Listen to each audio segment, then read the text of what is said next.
नमस्कार। आप देख रहे हैं द रत्नेश टॉक और मैं हूं रत्नेश रंजन। मेरे सभी सामाजिक परिवार के सदस्यों का बहुत बहुत स्वागत है।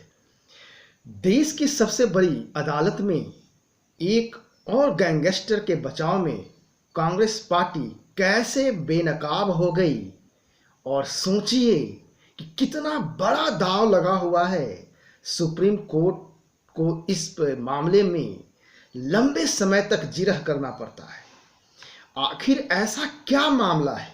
मुख्तार अंसारी में ऐसा क्या है जिसके बचाव में कांग्रेस पार्टी ने, कांग्रेस के आला कमान ने, कांग्रेस के शीर्षस्थ नेतृत्व ने स्पष्ट रूप से अपनी जो आवरण जो ढका हुआ था वह खुद ब खुद ही बेनकाब हो गई है। ऐसे वकीलों की फौज उतार दी गई है मैदान में कि जिन वकीलों को देश के 1% भी नहीं, 0.1% भी नहीं ऐसे ऐसे वकील को खड़ा कर पाते हैं, लेकिन ऐसे वकीलों की फौज कांग्रेस ने मुख्तार अंसारी के बचाव में खड़ा कर रखा है। ऐसा क्या है? ऐसा कौन सा पुण्य कार्य कर दिया है मुख्तार अंसारी ने, जिस पुण्य कार्य की भागीदारी और सहयोगी कांग्रेस पार्टी बनी हुई है, जिसके हत्या के, एक्सटॉर्शन के न जाने कितने केस, एफआईआर, कम से कम तो 30 एफआईआर सिर्फ यूपी में दर्ज हैं। यूपी की अदालत में चल रहा है मामला। ऐसा गैंगस्टर जिसके दो गुर्गे का एनकाउंटर भी हो चुका है, ऐसे गैंगस्टर के बचाव में कांग्रेस पार्टी और पंजाब के मुख्यमंत्री कैप्टन अमरिंदर सिंह जो कहते हैं कि राज का खजाना खाली है, तो जिस राज का खजाना खाली है, ऐसा चीफ मिनिस्टर जो सेना में भी रह चुका है, ऐसा chief minister captain Amarinder Singh इस गैंगस्टर मुख्तार अंसारी के बचाव में क्यों आ जाता है? दुष्यंत दुबे सुप्रीम कोर्ट में एक जाने माने प्रभावशाली वकीलों में से एक हैं। यही वो वकील है जो पंजाब सीएम की वकालत कर रहा है मुख्तार अंसारी के मामले को लेकर के, और सुप्रीम कोर्ट बार एसोसिएशन के प्रेसिडेंट हैं दुष्यंत दुबे। बहुत बड़ा प्रभाव है। दुष्यंत दुबे संविधान का हवाला दे रहे हैं, कह रहे हैं दलीलों में कि दो राज्यों के बीच इस तरह का टकराव नहीं होनी चाहिए। यह समझने का प्रयास किया गया, समझाने का प्रयास किया गया कि इस तरह का टकराव गलत है। आर्टिकल 32 का हवाला दिया गया। अब आप मेरे देखने वाले, आप एक बात गौर करें, संविधान एक है, कानून एक है, आईपीसी हमारा एक ही है, सीआरपीसी हमारा एक है, लेकिन एक ही केस में उसी आईपीसी, उसी सीआरपीसी, उसी धारा के तहत निचली अदालत में कहीं फांसी हो जाती है तो उसी मामले में ऊपरी अदालत में बरी हो जाता है। कई बार तो निचली अदालत में बरी हो जाता है तो ऊपरी अदालत में फांसी या फिर अन्य सजा मिलती है कानून के मुताबिक। लेकिन क्यों ऐसा? क्यों? इसलिए कि ये दलीलों की अदालत है, जहां दलीलें की ज़्यादा तवज्जो है। क्या अदालत में ऐसी कार्य पद्धति है तो क्या बदलाव की ज़रूरत नहीं है? यह सवाल मैं अपने देखने वाले को छोड़े जा रहा हूं। आप अपना कमेंट अवश्य कमेंट बॉक्स में रखें। दलीलों के अदालत में आप जितना महंगे वकील रखते हैं, जीत की गारंटी उतनी ही ज़्यादा होती है, उतनी ही ज़्यादा संभावना बनी रहती है, क्योंकि अदालत का फैसला तथ्यों से ज़्यादा दलीलों पे निर्भर करता है, या फिर जज का जो फैसला है दलीलों से प्रभावित होता है, ऐसा भी आप कह सकते हैं। तो फिर सोचिए कि जो इंडियन पॉपुलेशन का जो 0.1% आम आदमी भी भारत में जिस वकील को खड़ा नहीं कर सकता है, लेकिन गैंगस्टर मुख्तार अंसारी के लिए कांग्रेस ने वकीलों को फौज खड़ा कर दी है। सोचिए क्यों, कैसे, आखिर क्या वो वजह है? क्या रिश्ता है कांग्रेस और अंसारी का, या फिर क्या रिश्ता बनाना चाहती है कांग्रेस अंसारी के साथ, या फिर मुख्तार अंसारी कौन सा रिश्ता कायम करना चाहता है? सोचिए कि 30 से ज़्यादा एफआईआर यूपी के अदालत में अलग अलग जगह पे हैं। कहीं मर्डर का है तो कहीं एक्सटॉर्शन का है, तो कहीं पे फिरौती के साथ मर्डर का केस है। लेकिन बड़े ही चालाकी से पंजाब में केस दर्ज किया जाता है। इसलिए समझिए कि कितना बड़ा खेल खेला जा रहा है पर्दे के पीछे। और जो मामला पंजाब में दर्ज किया गया है वह तो बहुत ही छोटा सा, बहुत ही मामूली है। जो एफआईआर जो है यूपी में दाखिल किए गए हैं, जो मामला चल रहे हैं अदालत में। इसके बाद ऐसा है कि जो मामला पंजाब में दर्ज किया जाता है वह मामला फोन पर छोटे से फिरौती का मांगने का मामला है।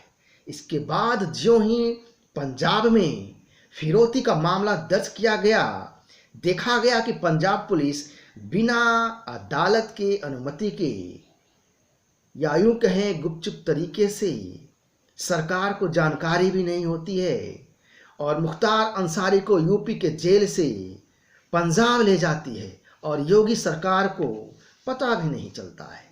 लेकिन हाँ, आपको एक बात बता दूं कि जो इस कार्य में संलिप्त थे यूपी के पुलिस, जो अधिकारी दोषी पाए गए उनको सस्पेंड भी किया गया।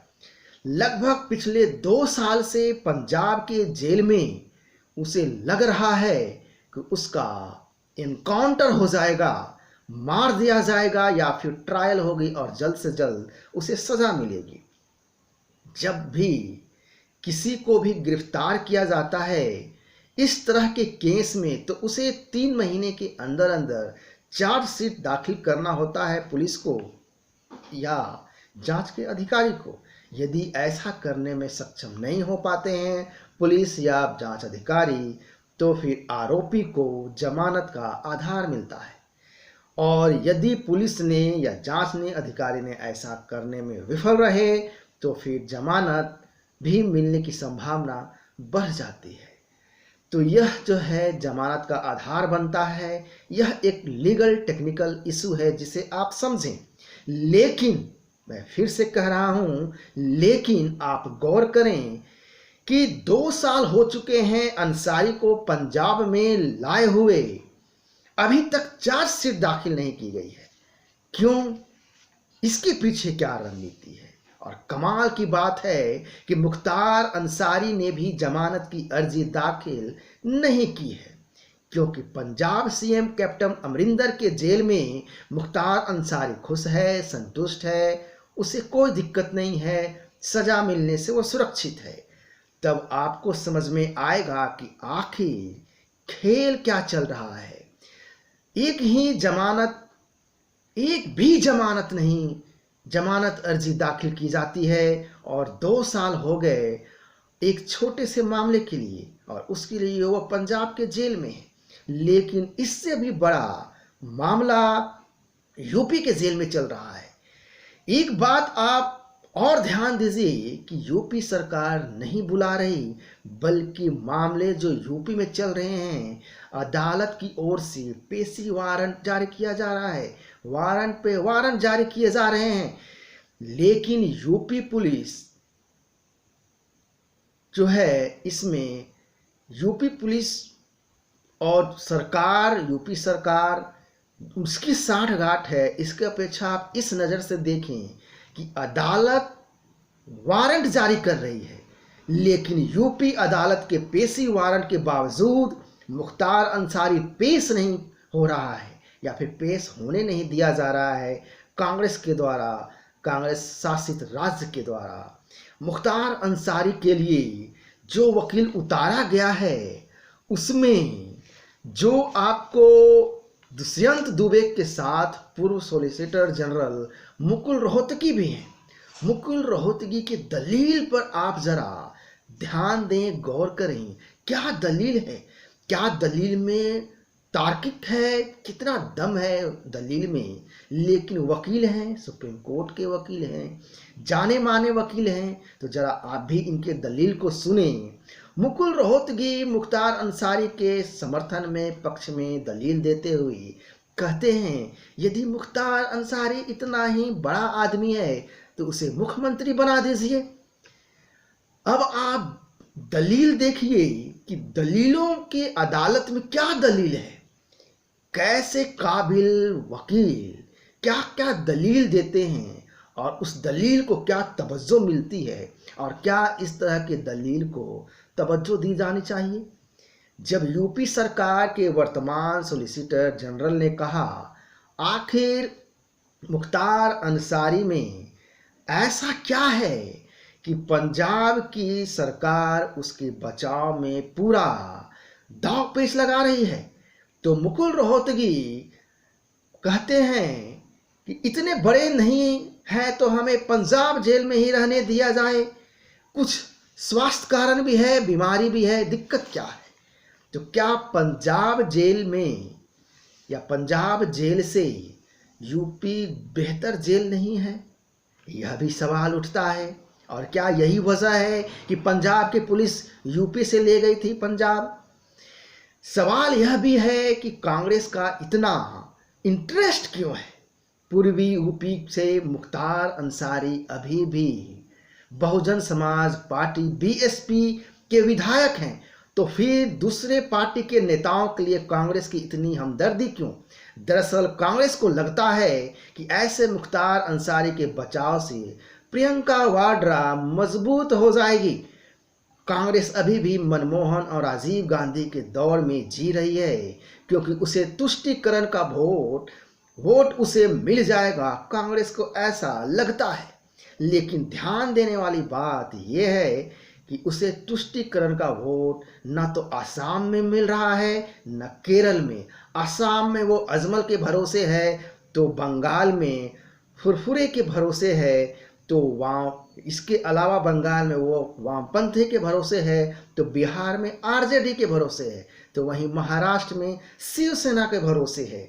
हर जगह कहीं न कहीं वैसाखी पे टिकी हुई कांग्रेस यूपी में मुख्तार अंसारी के रूप में अपना वैसाखी, अपना कंधा वो देख रही है। इसलिए यह दलील अभी कोर्ट में चल रहा है कि प्रियंका वाड्रा को मजबूत करने के लिए यह दलील का प्रपंच रचा जा रहा है कोर्ट में।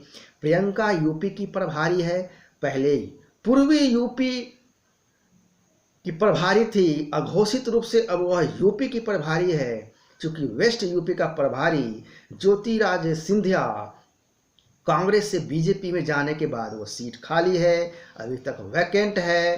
तो कुल मिलाकर के पूरे उत्तर प्रदेश की प्रभारी प्रियंका वाड्रा है। तो यह यदि कहा जाए कि अघोषित रूप से प्रियंका वाड्रा यूपी की प्रभारी हैं, तो यह गलत नहीं होगा। कहने के लिए तो यह भी कहा जाता है कि कांग्रेस पार्टी के अंदर प्रियंका राहुल के जो है इंटरनल टकराव भी चल रहे हैं, और यूपी में प्रियंका को इसलिए रखा गया है कि प्रियंका के यूपी में मजबूत होने पर धीरे से साइडलाइन कर दिया जाएगा राहुल बाबा को, और कांग्रेस की कमान प्रियंका वाड्रा को सौंप दिया जाएगा। मुख्तार अंसारी के वकील ने बचाव में क्या कहा, वो हमीद अंसारी का भतीजा है। किस हमीद अंसारी? उसी हमीद अंसारी का जिसने भारत का मुसलमान सुरक्षित नहीं है ऐसा कहा। वही हमीद अंसारी जो 10 साल तक देश का उपराष्ट्रपति रहा। वही हमीद अंसारी जो अलग अलग देशों में राजदूत बनकर रहा और कई सारे देशद्रोही कार्य भी किए हैं, ऐसे खबरें भी आती रही हैं। सुप्रीम कोर्ट ने दलीलों के बीच ऑर्डर को रिजर्व कर लिया है। अब आप सोचिए कि ये मुख्तार अंसारी इतना पावरफुल है कि सुप्रीम कोर्ट को लंबी जिरह करनी पड़ी है इस मामले को लेकर के, और ऑर्डर रिजर्व करना पड़ा। अब कब ऑर्डर आएगा यह भगवान मालिक है इसका। जिस सुप्रीम कोर्ट में हजार केस पेंडिंग पड़े हुए हैं, आम आदमी के बरसों बरस लग जाते हैं फैसले आने में, वहां एक गैंगस्टर के बचाव में सुप्रीम कोर्ट में दलील पे दलील दिया जा रहा है और आज इस मामले में ऑर्डर रिजर्व कर लिया गया है। तो क्या कानून आम लोगों के लिए नहीं है? यह भी सवाल उठता है, उठाया जाना चाहिए। सवाल उठता है और उठाइए और इस पे विचार कीजिए कि क्यों वीआईपी कल्चर सुप्रीम कोर्ट में है। क्या कानून के रखवाले इस चीज को समझ नहीं रहे हैं कि आम आदमी इसमें पिस रहा है और कुछ चुनिंदे लोगों के लिए यह कानून खिलौना बना हुआ है। तो यह है पूरा विश्लेषण। आशा करता हूं आपको यह विश्लेषण अच्छा लगा होगा। नमस्कार, जय हिंद।